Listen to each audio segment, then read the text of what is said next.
Bismillahirrahmanirrahim. Innal hamdalillah nahmaduhu wa nasta'inuhu wa nastaghfiruh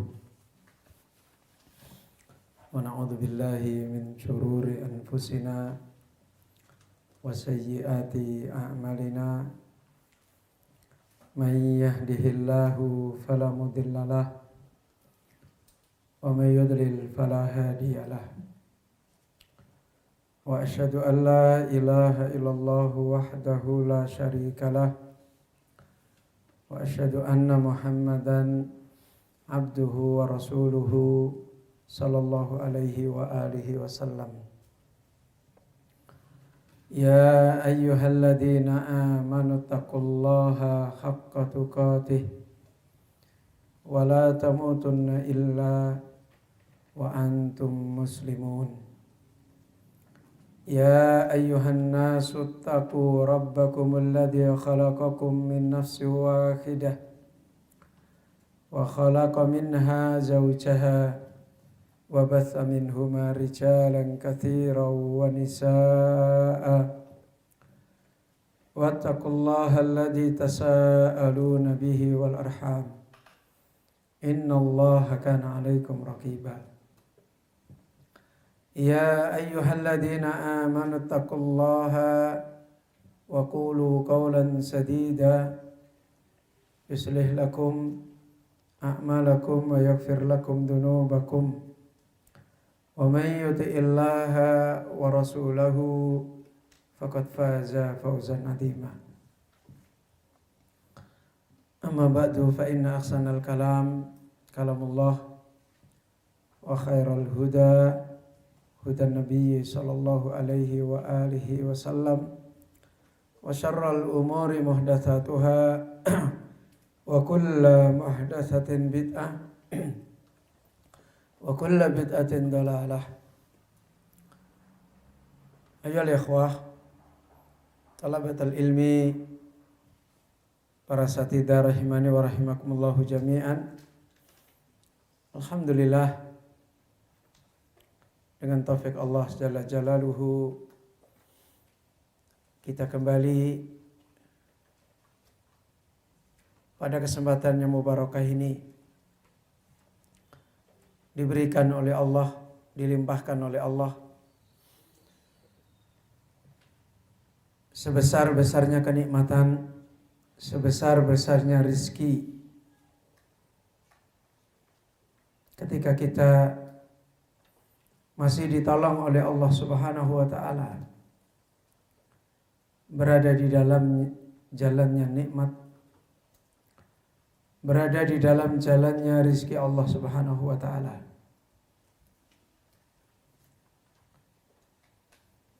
Dan kita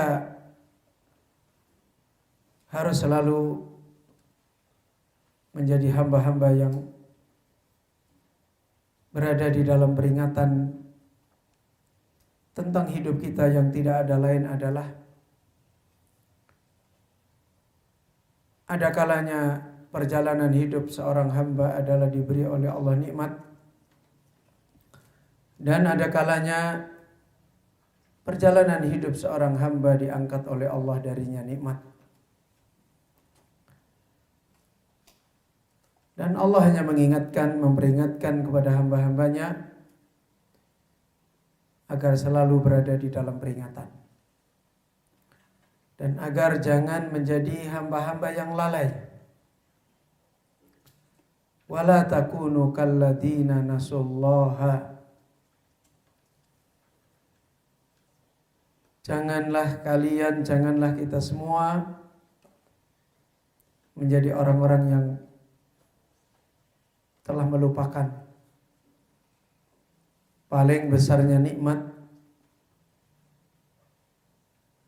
yaitu paling besarnya hajatul basariyah. Antumul fuqara'u ilallah. Kalian itu, kita ini semua adalah hanyalah kefakiran kita, kemiskinan kita kepada pencipta kita.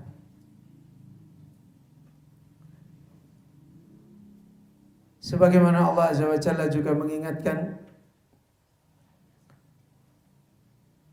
ketika orang-orang yang mereka sudah tidak berada di dalam peringatan, ketika orang itu sudah lalai, maka Allah Azza wa Jalla memperingatkan tentang keadaan yang akan terjadi pada mereka.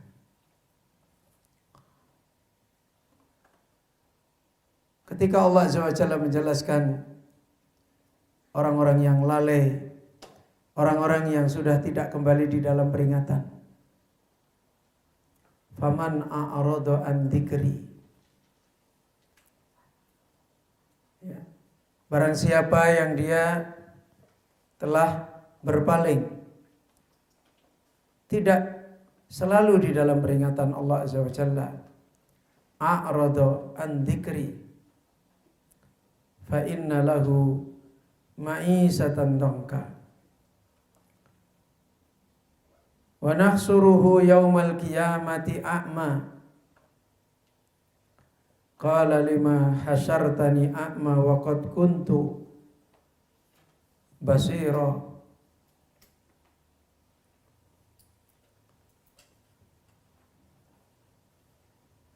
Kadzalika atatka ayatuna fanasitaha wa kadzalikal yauma tunsa.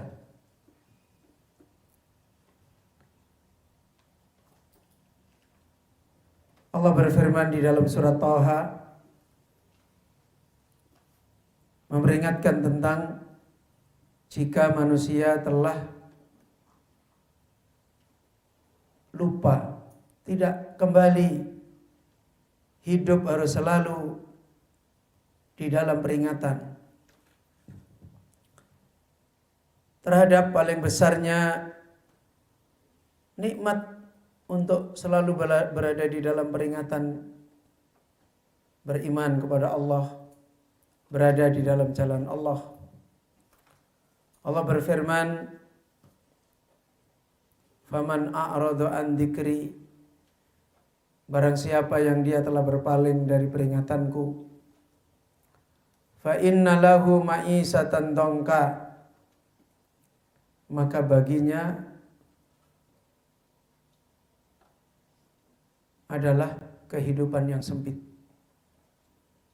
Ya. Baginya kehidupan yang sempit. Itu di dunia dia langsung memetik dan langsung hidup, bukan lagi berada pada jalannya orang-orang yang sa'adah. Wa nahsuruhu yaumal qiyamati a'ma, dan kelak dia dimasukkan kepada orang-orang yang sudah tidak tahu apa-apa lagi tentang nikmat. Ditutup pandangannya tentang kemenangan hidup, tentang kemuliaan hidup, hanya dibuka pandangannya tentang kesengsaraan hidup. Wa nahsuruhu yaumal qiyamati a'ma.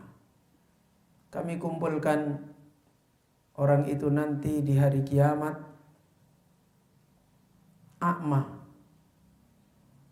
orang yang buta, orang yang sudah tidak bisa melihat. Padahal di hari kiamat sangat dibutuhkan, tidak ada lain kecuali kita akan menjadi hamba-hamba yang ditolong bisa melihat jalan menuju kemenangan.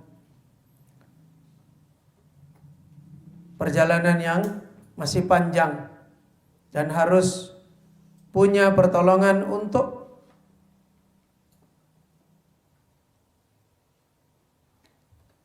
perjalanan untuk masuk kepada surganya Allah. Itu masih perjalanan yang membutuhkan pertolongan-pertolongan dari Allah Azza wa Jalla. Tetapi Allah bangkitkan nanti a'ma. Para ulama menjelaskan dia tidak bisa melihat jalan kebaikannya di akhirat. Jalan ke surga nggak akan bisa lagi melihat. Kemudian mereka mengatakan, qala rabbi lima khasyartani a'ma wa qad kuntu basira. Maka mereka berkata kepada Allah, wahai Rabb, kenapa engkau kumpulkan kami dalam keadaan buta? Padahal dulu aku ini orang yang melihat. Maka Allah Azza wa Jalla menjawab, qala kadzalika atatka ayatuna fanasitaha wa kadzalika al-yauma tunsa. Seperti itulah keadilan yang akan diraih, jaza yang paling pantas, paling benar, paling pas, balasan yang harus didapat. Kata Allah, seperti itu. Dulu ayat-ayat kami, peringatan kami, selama kita hidup di dunia ini tidak pernah dikosongkan oleh Allah peringatan Allah.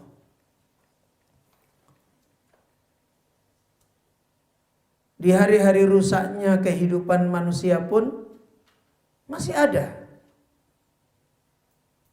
Makanya Allah masih menjaga agama ini, karena untuk mempersiapkan peringatan tidak boleh berhenti. Ada orang yang meninggalkan, ada orang yang dimudahkan oleh Allah mengambil. Dulu ayat-ayat kami datang kepada engkau, fanasitaha, maka engkau melupakannya. Hari ini al-yauma tunsa, ya karena engkau dulu melupakan, ya masa orang melupakan dibalas untuk diingat. Maka hari ini ya engkau dilupakan. Wa kadzalika najzi man asrafa wa lam yu'min bi ayati rabbih wala adzabul akhirati asyaddu wa abqa. Seperti itu kami memberikan balasan pada orang yang telah melampaui batas, enggak mau di dunia ini sebagai orang yang sudah diberi nikmat hidayah disuruh ngapain? Ya.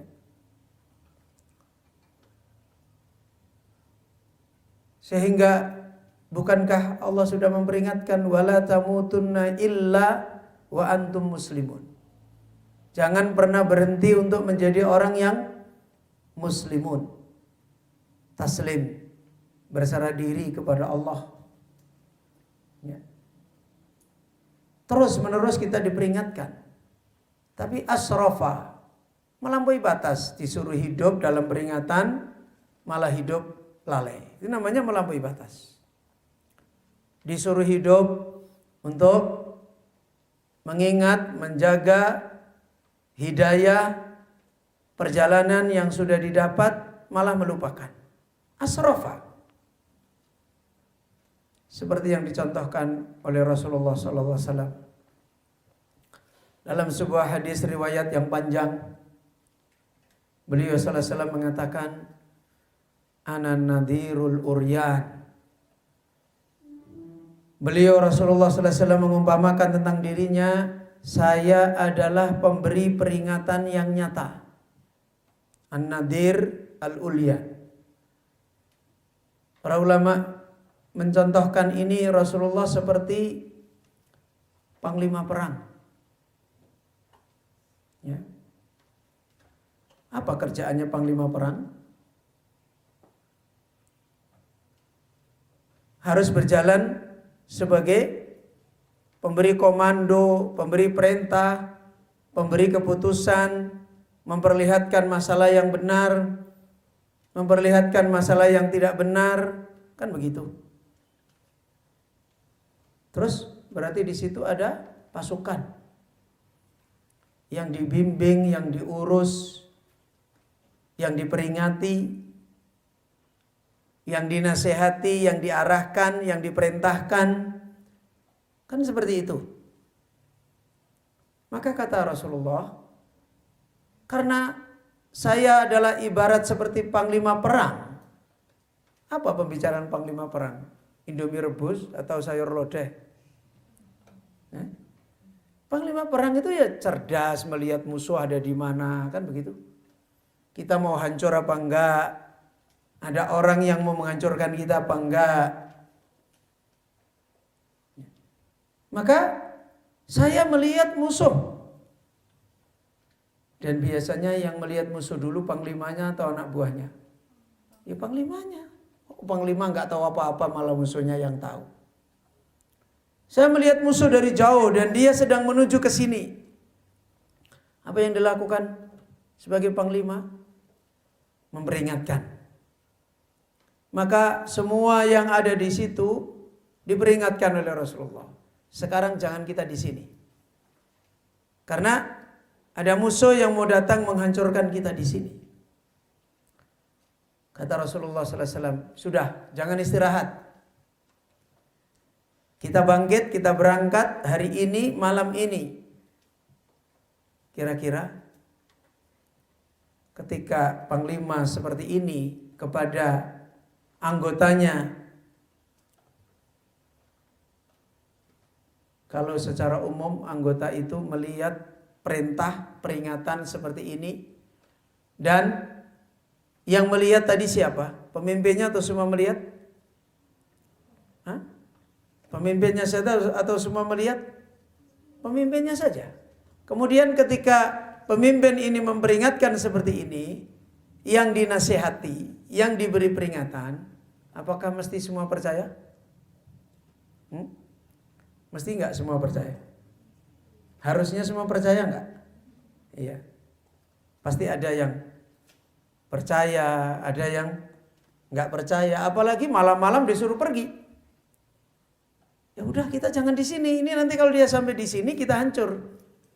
Kata panglima ini, ya kita sekarang berangkat, tinggalkan tempat ini, walaupun malam harusnya tidur, kita tetap tidak usah tidur, jalan.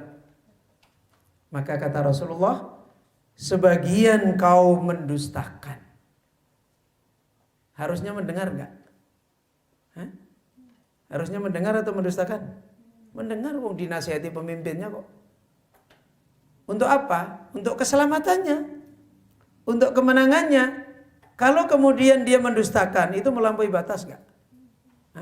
Melampaui batas. Sudah dikasih tahu, ini loh batasannya, ada musuh, kamu harus pergi. Malam ini juga harus berangkat.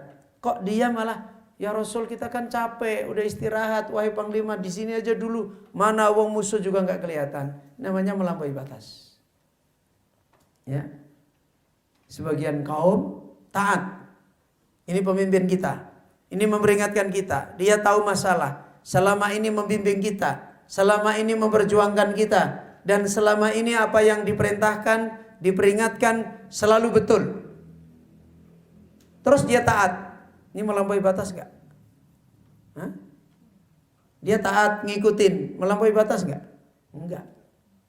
Maka berjalanlah dia. Meskipun harusnya tidur, jalan. Meskipun harusnya enak-enak, makan-makan, tinggalin. Akhirnya benar musuh datang. Siapa yang selamat? Yang mau taat, yang mau berada di dalam peringatan, atau yang melampaui batas? Yang melampaui batas. Ya, yang nggak mau, wong petunjuknya di sini kok malah milih yang lain.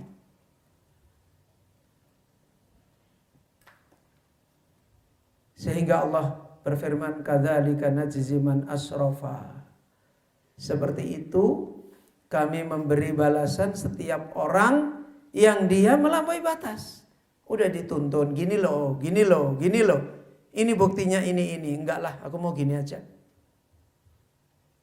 Enggak mau lah, capek-capek, enggak mau. Apa iya? Kan tidak semua orang juga begitu juga enggak apa-apa. Ya, terus walam yu'min bi ayati rabbih. Dan dia tidak beriman dengan ayat Rabbnya, peringatan Allah. Apalagi Ayyul ikhwah talabatal ilmi,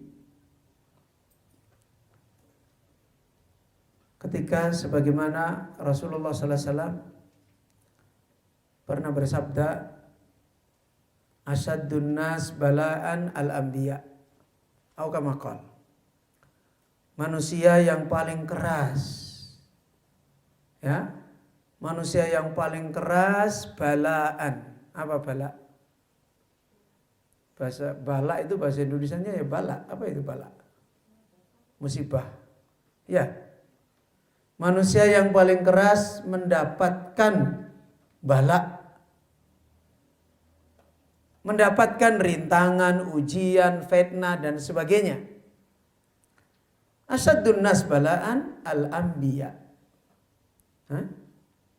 Apa? Al-anbiya? Para nabi. Kenapa? Kok para nabi yang paling banyak mendapatkan ujian, mendapatkan bala, mendapatkan fitnah? Kenapa? Kira-kira karena persoalan apa para nabi mendapatkan ujian yang paling besar? Karena ada nikmat yang paling besar yang dibawa para nabi. Apa itu? Nikmatul ilmi. Nikmat ilmu. Tsummal amsal fal amsal fal amsal.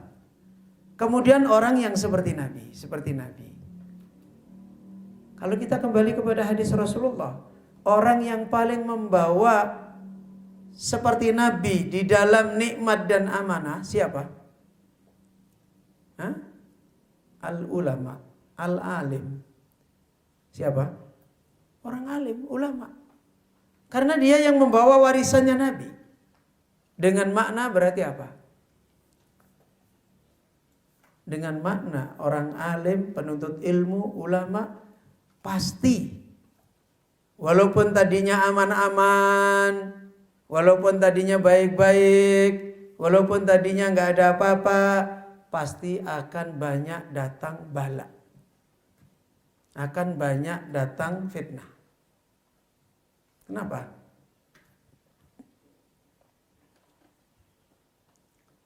Dalam sebuah riwayat yang lain Rasulullah sallallahu alaihi wasallam memperingatkan, au kama qala, sebagaimana dibawakan al-Imam Ibnu Abdul Bar dalam kitab Jami' Bayanu Fadli Ilmi wa Ahli,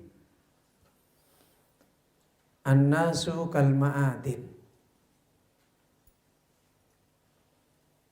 Manusia itu harganya, nilainya seperti barang tambang. Apa itu barang tambang?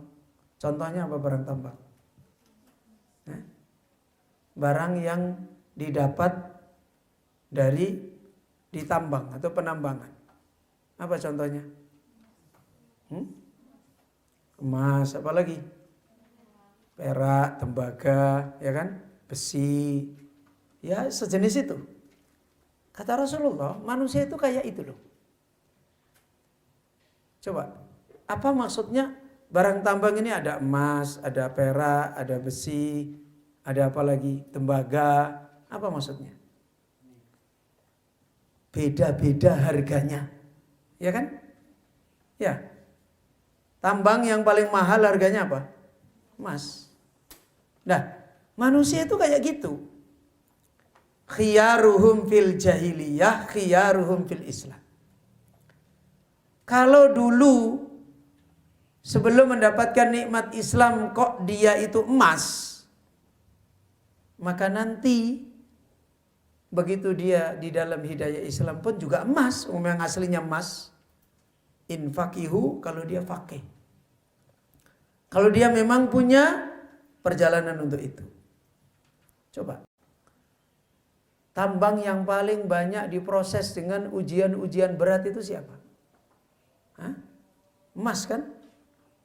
Emas itu untuk jadi emas, nampak kelihatan betul-betul emas, diambil dari tanah, luar biasa prosesnya. Itulah yang dimaksud bala. Makanya untuk jadi emas itu akan kena berbagai macam. Jadi walaupun Orang itu dulunya, kalau kita hari ini kok bisa kumpul menuntut ilmu, itu berarti dipilih. Berarti dari sononya ada potensi jadi emas. Oh ternyata ini emas. Loh, kita untuk daftar, kita untuk mau nuntut ilmu, untuk jauh-jauh pisah dengan orang tua, dengan keluarga, dengan adik, keluarga dan sebagainya. Itu kan berpikir emas. Kalau aku di rumah terus jadi apa? Kalau aku senang-senang terus jadi apa? Kalau aku bodoh jadi apa? Kalau aku hanya ngikutin kesenangan nanti kayak apa? Sementara orang yang lain, ya udah terserahlah. Ngapain tidak capek-capek? Wong hidup hanya makan aja kok harus susah-susah menuntut ilmu. Itu sudah itu kelihatan bukan orang yang dipilih. Ya. Kalian bisa datang ke sini sampai berkumpul ketemunya dengan peringatan, dengan ilmu itu sudah dipilih dari awal. Dan pasti apa tadi? Asaddun nas bala. Apa? Akan banyak kena ujian. Dan itu harus dipahami. Karena itu harus menyiapkan diri, menguatkan diri, membekali diri. Karena kita berada di dalam prosesnya emas. Ya. Ayyuhal ikhwah talabatul ilmi. Itulah sehingga Allah Azza wa Jalla memperingatkan wattaqullah wa yu'allimukumullah. Ya, kamu bertakwa, punya jalan yang benar, jaga. Nanti Allah yang menolong kamu jadi emas. Dijaga oleh Allah. Dipelihara oleh Allah.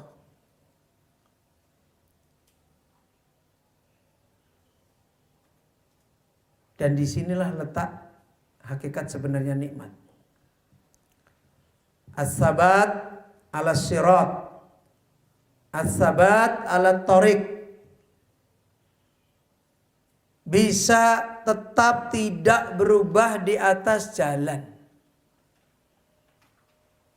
Seperti yang dinasihatkan oleh Rasulullah SAW. Tariqan yaltamisu fihi ilman. Karena kebanyakan manusia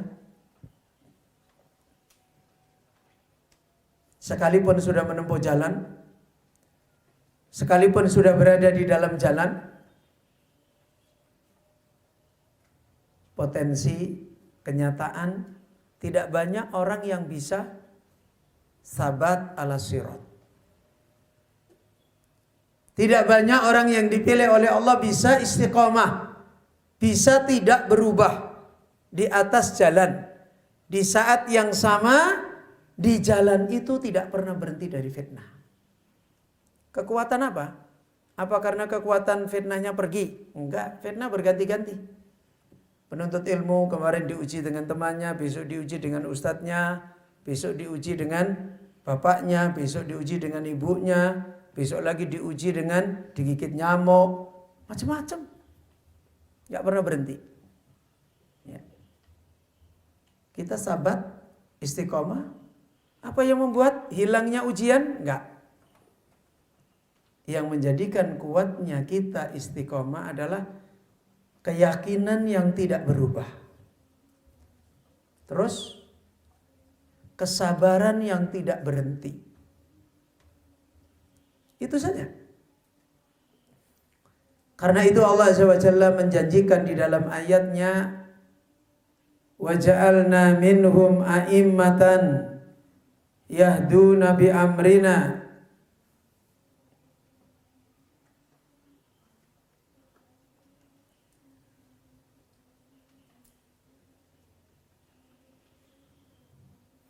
Lamma sabaru wa kanu bi ayatina yuqinun.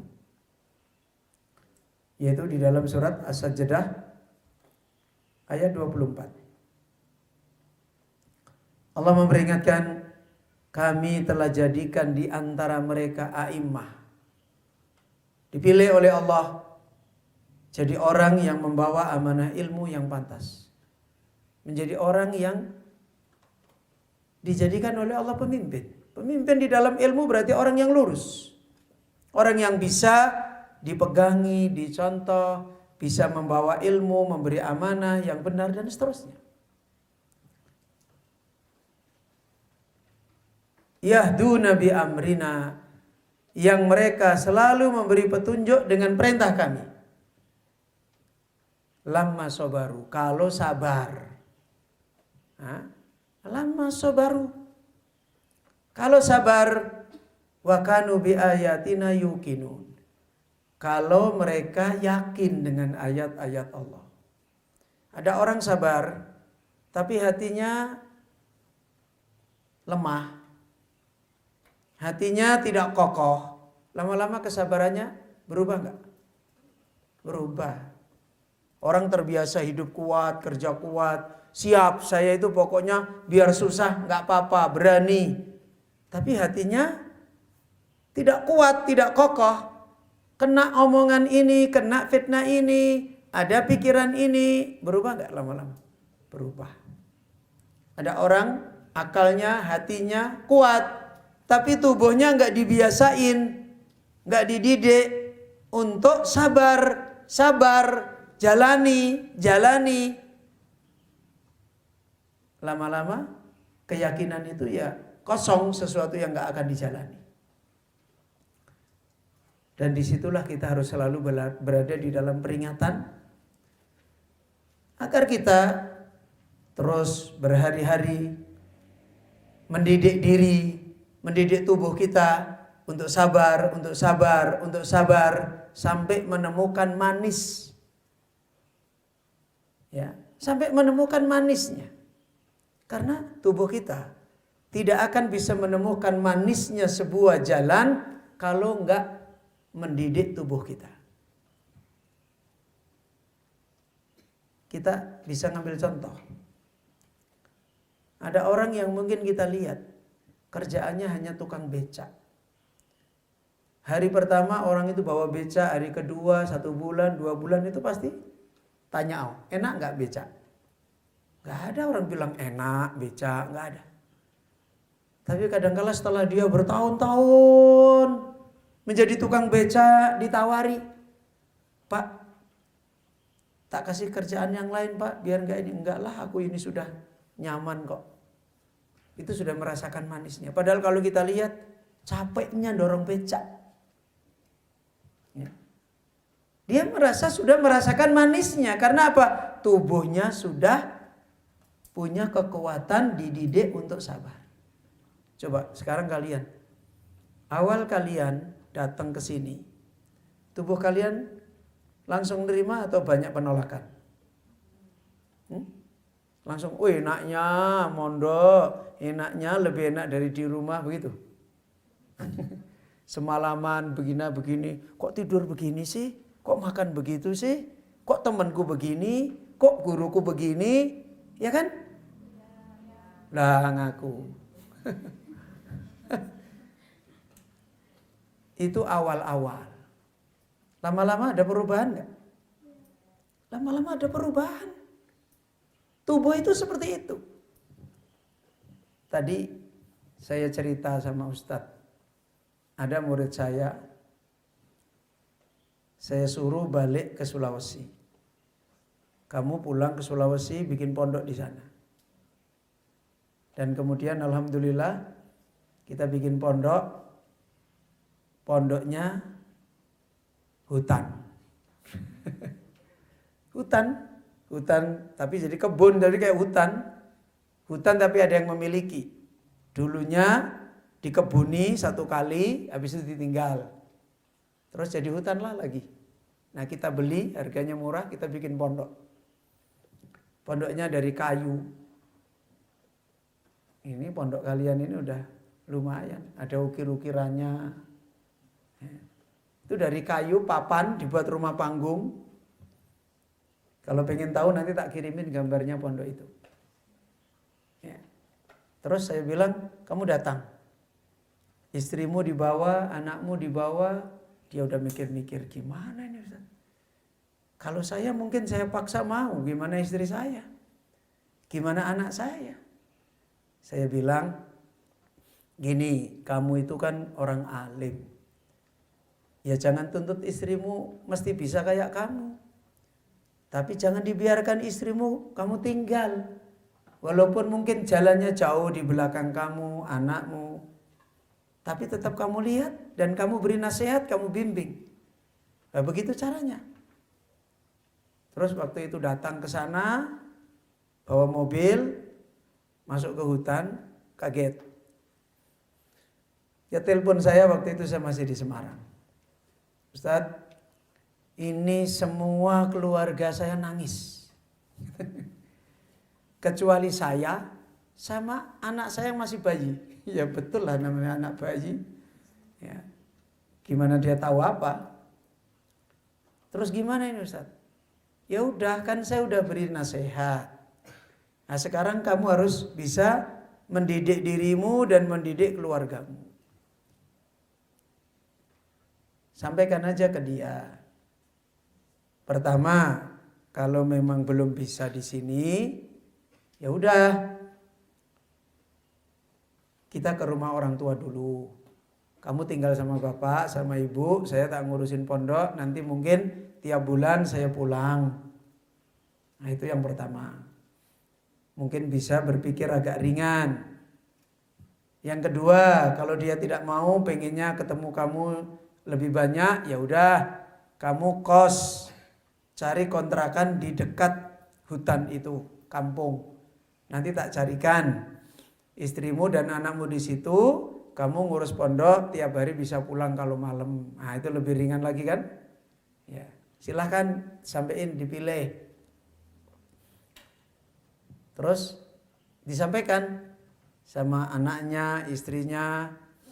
Kata dia, Ustadz semua nangis. Kenapa? Dia bilang, kita ini dijebak sama Ustadz Abu Izzi katanya. Di Semarang diseneng-senengin, diajak makan di warung, katanya mau dikirim di pondok, ternyata di tengah hutan. Ya saya bilang sama dia, itu manusia. Pertama menangis, sedih, seakan-akan ini bencana alam paling besar. Tapi itu cuma sekali. Nanti hari kedua sudah beda rasanya. Hari ketiga sudah beda, setahun lagi sudah beda. Kalau mau sabar, harus dididik.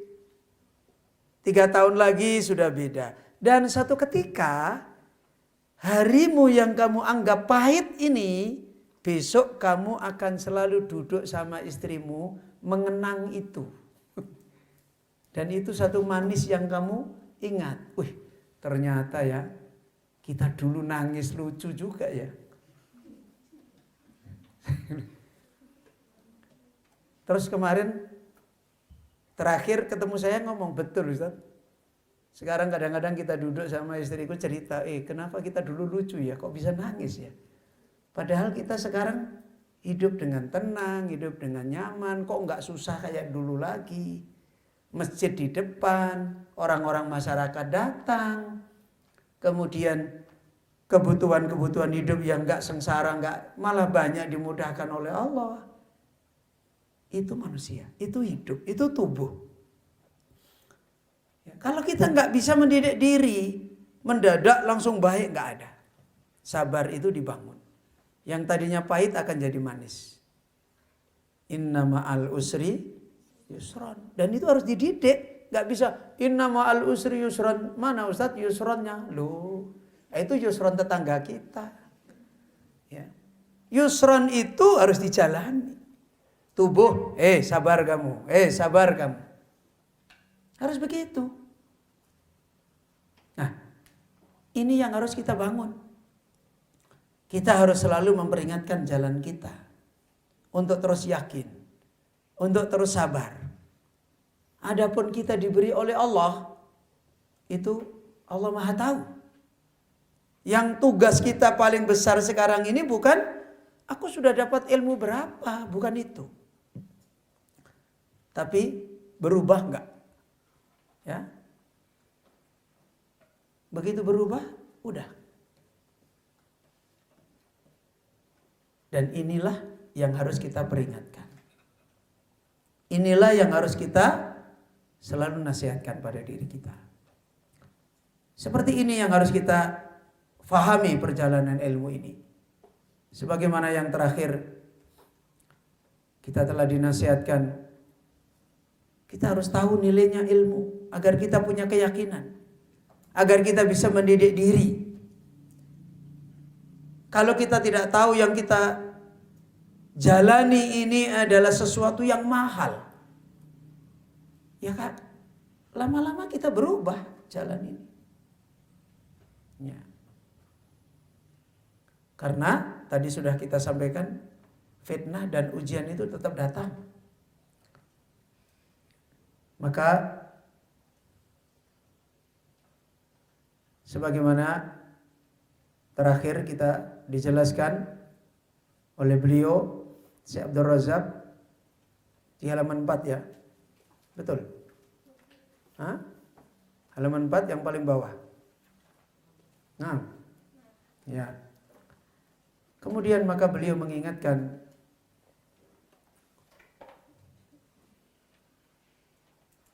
masuk halaman 5 ya. Ya. Halaman 5 sudah belum? Belum, baru masuk ya. Atau sampai mana?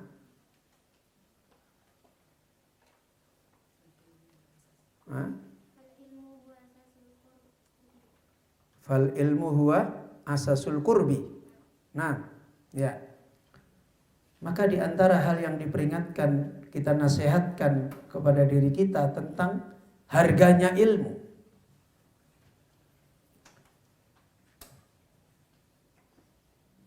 Yang ternyata Allah mengkaitkan harganya ilmu adalah harganya kita menjadi orang beriman. Gak akan kita bisa menjadi orang beriman, punya jalan dekat kepada yang maha sempurna. Dan kebutuhan makhluk yang paling kuat adalah dekat dengan zat yang maha sempurna. Dan kalau sudah dekat, apa kata Allah? Hatta uhibbah. Allah cintai, berarti menjadi apa? Menjadi apa? Menjadi kekasih Allah. Sudah itu puncak yang paling tinggi manusia. Mahalnya nikmat hidup kalau kita sebagai makhluk yang lemah, yang membutuhkan Allah, dan Allah itu sempurna, nggak butuh kita. Kemudian Allah mencintai kita. Allah itu nggak butuh kita, tapi Allah mencintai. Dan kebutuhan kita yang paling besar adalah kepada Allah. Kemudian kita berhasil dicintai oleh Allah. Sudah itu puncaknya hidup manusia. Semua persoalan kebaikan akan dibuka oleh Allah. Semua keburukan-keburukan akan dijaga oleh Allah kalau itu kekasih Allah. Dan ilmu itu landasan untuk menjadi kekasih Allah. Ya, berapa banyak orang mengaku kekasih Allah, nggak benar, nggak diterima oleh Allah. Kata Allah menerangkan orang-orang yang seperti itu, nahnu ahibba'ullah, nahnu abna'ullah wa ahibba'u. Orang ahli kitab kan mengatakan begitu. Kami itu anak Allah dan kekasihnya Allah. Benar nggak? Enggak. Allah tolak. Nah, orang sudah rusak agamanya, bicara tentang Allah aja jelek sekali. Bagaimana orang ahli kitab berbicara tentang Allah? Allah itu salisu salasah. Kan begitu. Allah itu kata mereka sepertiga dari tiga. Dari satu dia sepertiganya, berarti tiga. Ini kan membicarakan Allah yang sudah bodoh. Membicarakan Allah yang salah. Bagaimana mau bisa kekasih Allah? Ya. Kalau misalnya antum, kalian sebagai anak-anak pengen dicintai orang tua, dan orang tua mencintai anaknya. Lah kalau anaknya ngomongin orang tuanya, bapak itu bukan bapak saya loh, bapak itu penyapu di pinggir jalan. Bisa orang tua mencintai antum? Ya enggak mungkin. Ya.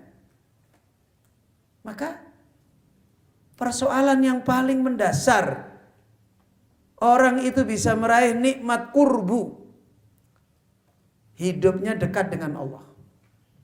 Sebagaimana dalam hadis qudsi, wala yazaluna yataqarrabuna ilayya.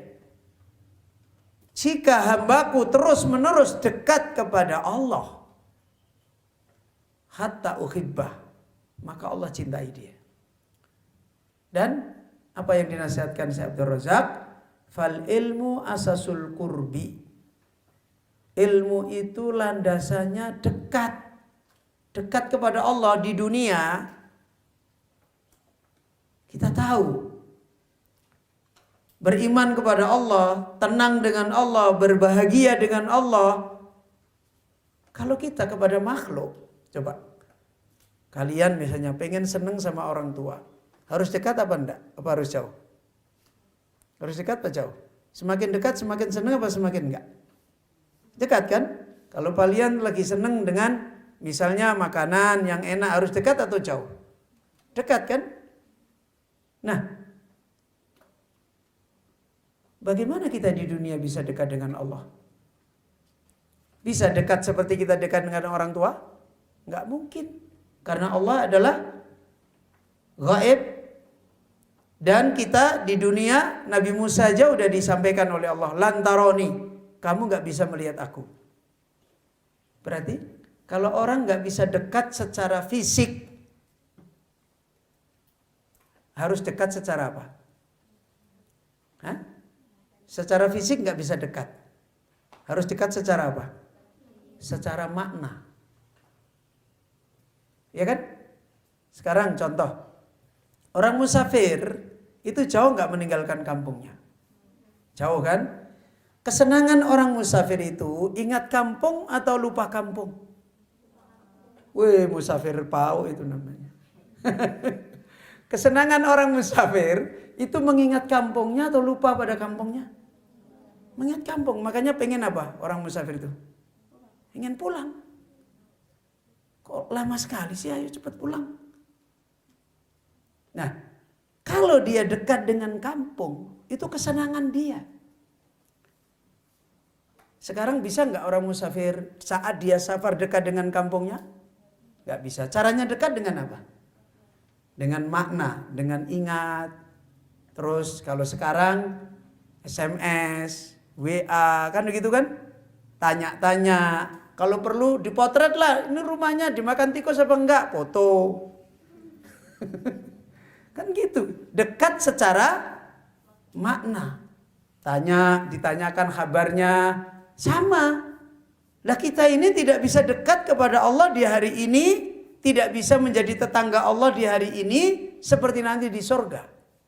Kalau di surga, perlombaan dekat dengan Allah, bertemu dengan Allah langsung. Di dunia nggak bisa. Padahal kita harus dekat. Makanya dekat dengan makna, dekat dengan ibadah. Dekat dengan ibadah hati. Dekat dengan ibadah lisan. Dekat dengan ibadah anggota tubuh. Dekat dengan hatinya mengenal Allah.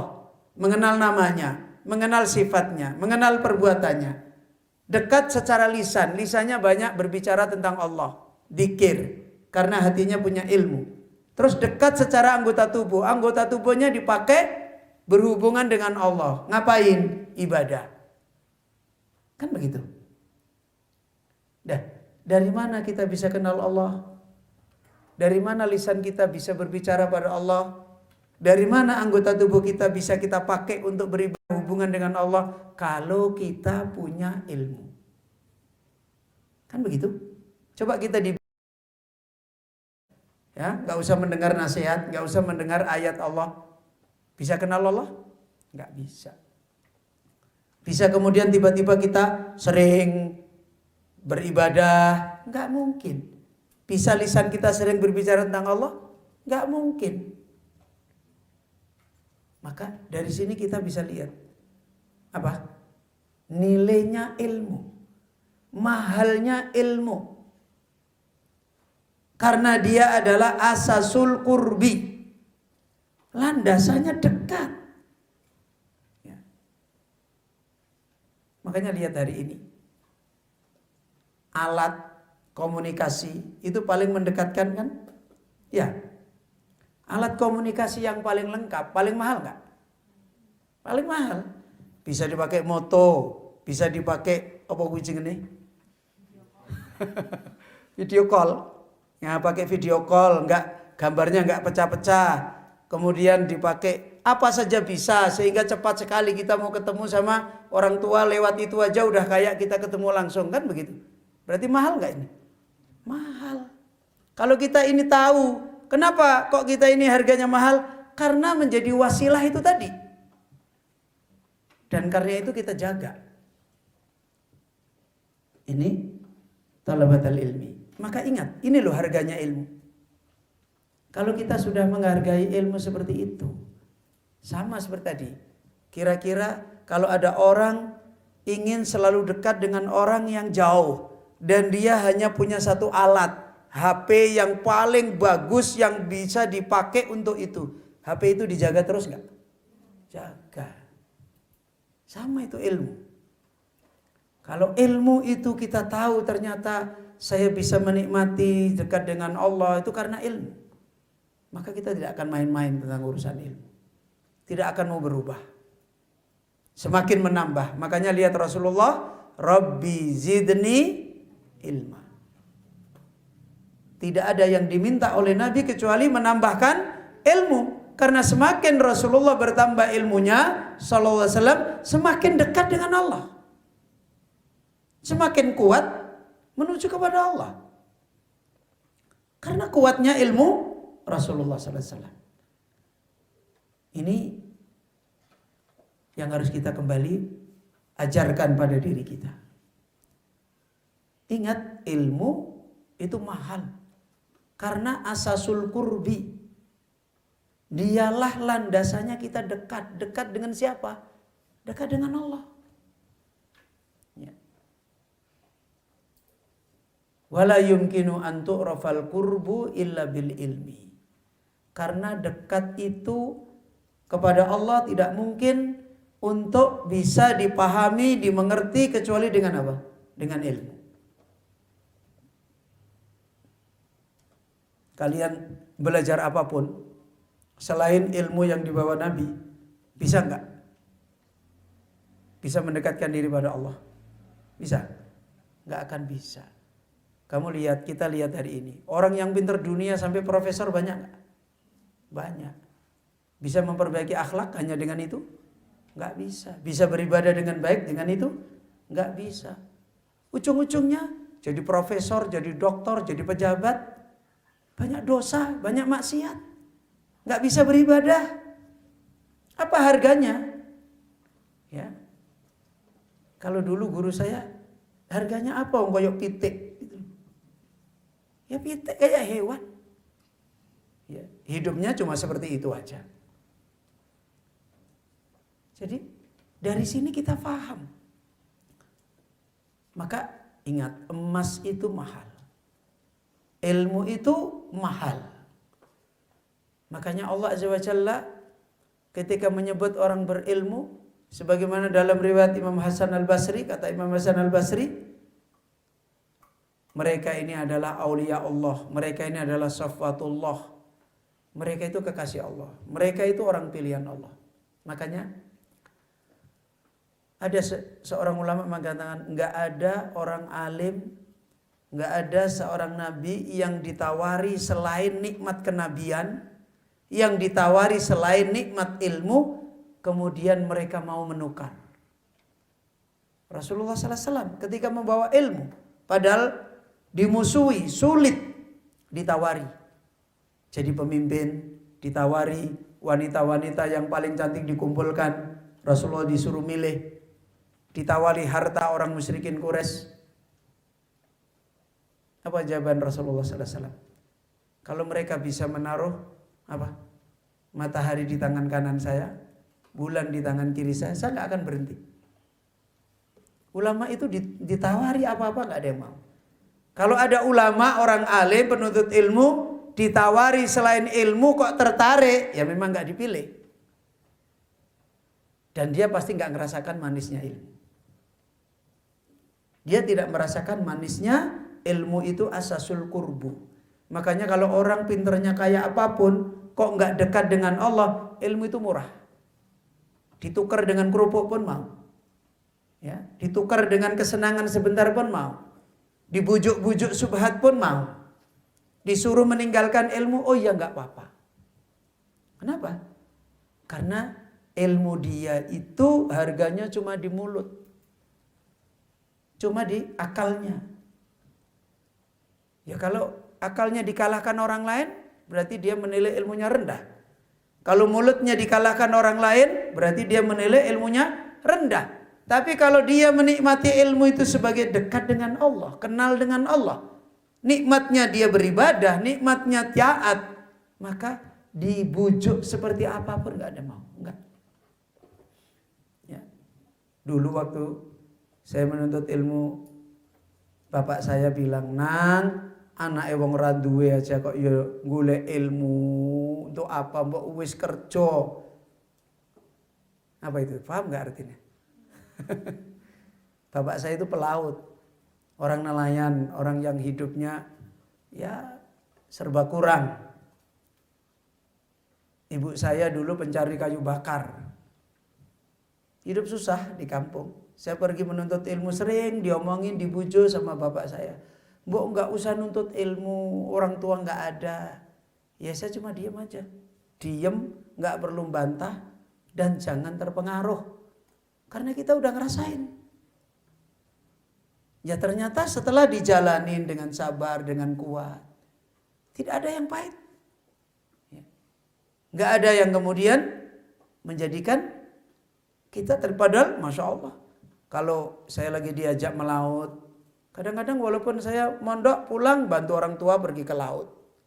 Kalau udah pergi ke laut, waktunya sholat, saya sholat. Waktu itu bapak saya belum mau sholat. Padahal dulunya pernah mondok. Ya namanya hidup, ujian banyak. Saya kalau lagi sholat di perahu, bapak saya bilang apa? "Apa kamu kalau sholat ikannya pada lompat ke perahu?" Itu kita lagi sholat. Ujian itu banyak sekali. Kalau kita nggak kuat, tidak merasakan manisnya ilmu, ya sebentar akan runtuh. Ini ayo ikhwah. Dan kalau orang itu benar-benar ahli ilmu dan tahu harganya ilmu, tidak dihargai orang pun tidak apa-apa, karena dia sudah manis hidupnya dengan ilmu dengan Allah. Manusia yang paling mulia di hidup. Gak akan mudah. Kena fitnah ini, bisa bedain dengan betul. Orang ngomong gini-gini, ya silahkan, buktikan saja, ya. Ya dibuktikan aja. Wong hidup itu pasti jelas akan seperti itu. Sejarahnya ulama, orang alim, penuntut ilmu pasti dimuliakan oleh Allah, dijaga oleh Allah. Itu pasti. Sejarah mereka yang mulia, pasti mereka menjadi orang yang dekat dengan Allah. Karena itulah beliau Syekh Abdul Razak mengingatkan, walihada kana lil ilmi makanatul aliyah fi dinillah subhanahu wa ta'ala. Ingat, karena ini ilmu itu punya kedudukan tinggi di dalam urusan agama Allah. Urusan agama, urusan supaya kita beriman. Urusan agama supaya urusan kita taat. Urusan agama supaya urusan kita beribadah. Kan begitu kan? Nah, ilmu itu di mana letaknya? Di landasannya. Berarti kalau nggak ada ilmu, nggak ada urusan apa-apa di dalam agama. Makanya, mohon maaf, orang yang nggak belajar, walaupun dapat nikmat Islam, paling gampang berubah nggak? Hah? Paling gampang berubah. Tapi kalau orang dapat nikmat Islam, kemudian mau memegangi ilmu, orang yang paling kokoh, orang yang paling nanti di hari-hari ujian, hari-hari fitnah, orang lain tidak kokoh, dia diselamatkan oleh Allah. Itu orang yang mereka punya ilmu. Karena ilmu menjadi kedudukan tinggi. Kenapa? Walihada aidan kanal ilmu diya'an li sahibihi wa nuran fid dhulumat. Karena inilah maka ilmu itu hakikatnya adalah dia, penerang cahaya bagi pemiliknya. Orang lain gelap. Orang lain ada masalah kecil aja bingung. Penuntut ilmu, orang alim punya masalah besar, terang. Ya. wa nuran fid dhulumat. Dan penuntut ilmu itu orang yang punya cahaya di dalam kegelapan. Orang dalam kegelapan gak punya cahaya. Kita di dalam kegelapan punya cahaya. Dan umumnya orang kalau gelap tersesat apa enggak? Tersesat. Nah, orang yang mereka punya ilmu di dalam gelap aja enggak tersesat, apalagi di dalam terang. Dan itu manusia mahal. Dan hidup ini dulumat. Hidup ini banyak kegelapan. Ini ayolah ikhwah talabatul ilmi rahimani wa rahimakumullah. Apa yang kita tambahkan pada kesempatan yang mubarakah ini, dan dari sini menjadi kekuatan bagi kita kembali untuk membangun yakin kita di dalam nikmat ilmu, untuk membangun sabar kita terhadap perburuan yang mahal. Jangan ditinggalkan. Para ulama kita saja mengatakan, berhenti enggak? Enggak. Sampai kapan? Sampai meninggal dunia. Karena ini sesuatu yang mahal, jangan berhenti. Ya. Walaupun mungkin antum belajar Ustaz, tapi di sini katanya cuma 3 tahun sudah lulus, disuruh pergi. Itu kan di sini. Tapi ilmu perjalanan hidup yang harus terus dijalani. Maka ayyuhal ikhwah talabatul ilmi, ini insyaallah yang kita tambahkan pada kesempatan ini. Semoga Allah Azza wa Jalla menolong kita semua, pertemuan kita untuk selalu memperingatkan perjalanan kita di dalam ilmu. Saya dan kalian itu sama. Bedanya saya lebih dulu. Ya kan begitu kan? Kalian belakangan. Karena saya dulu juga seperti kalian. Berpisah dengan orang tua. Ya, orang lain main-main, saya harus belajar. Sama, gak ada bedanya. Hanya saya duluan, kalian belakangan. Nanti besok lagi saya sudah gak ada, kalian duluan, ada orang belakangan. Itu perjalanan hidup. Kita harus jelas menilai hidup ini mana yang mahal dalam hidup kita. Sehingga kita tidak akan mudah berubah-ubah. Ya. Kita akhiri majelis kita, dan saya mohon maaf jika ada kekurangan dan khilafan. Subhanaka Allahumma bihamdika asyhadu an la ilaha illa anta astaghfiruka wa atubu ilaik.